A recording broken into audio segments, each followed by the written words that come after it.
Expired. The chair now recognizes the gentlelady from Missouri, Ms. Wagner, chairman of our Oversight and Investigation Subcommittee. Thank you, Mr. Chairman.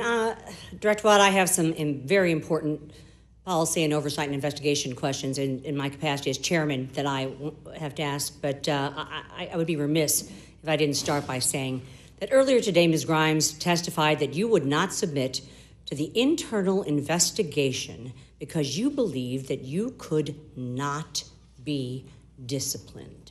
Ms. Grimes testified that you refused to abide by the internal investigation because no outcome of that investigation would be able to hold you accountable.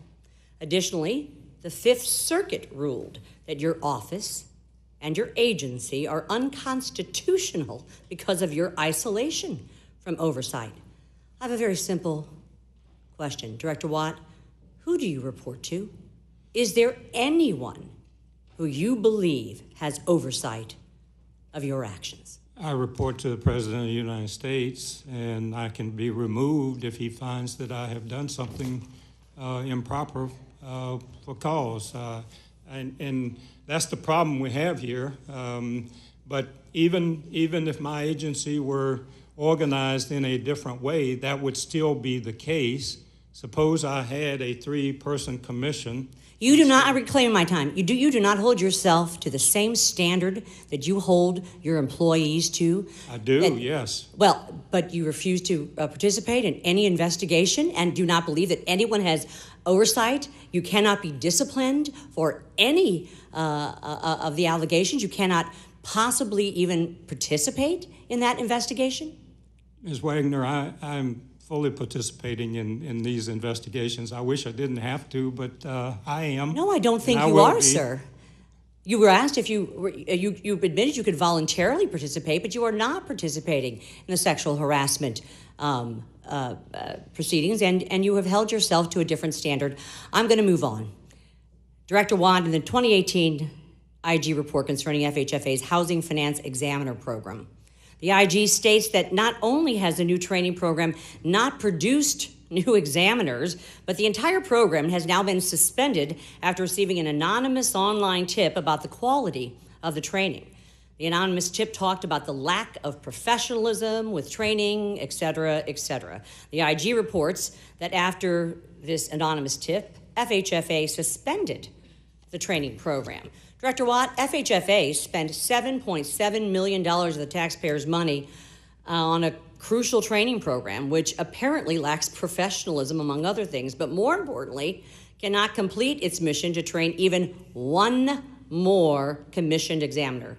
What steps has FHFA taken to remedy this problem, sir?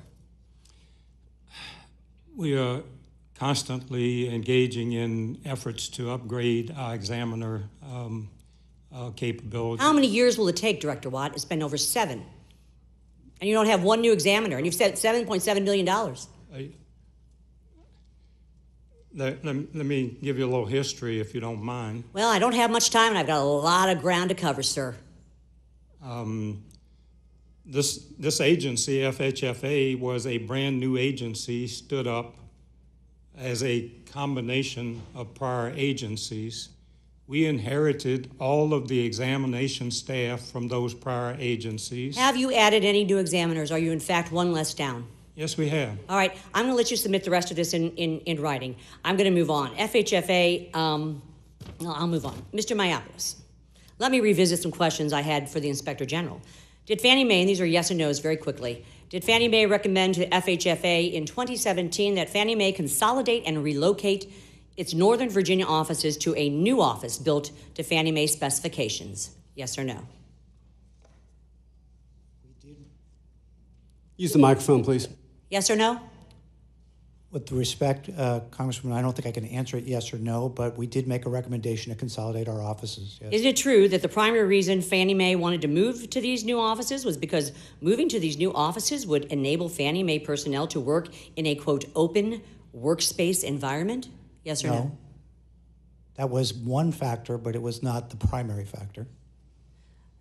Director Watt, did you approve using and spending $727 million, $727 million, $3 $750 million, while you're in conservatorship, let me remind you, of the taxpayers' money to relocate the Northern Virginia workforce from buildings that you owned to renovated buildings that you now rent. The net effect of that move was to yield more than $300 million to the taxpayers, Ms. Wagner. You said you could sell your owned properties for $140 million. How much did they sell for, Director Watt? The net effect of that decision was to return over $300 million. It does not add up. How much did you sell that building for, Director Watt? I don't know how much. $90 million, let me We did remind a you, is what you complete sold it analysis for. of it, and And you spent over $727 million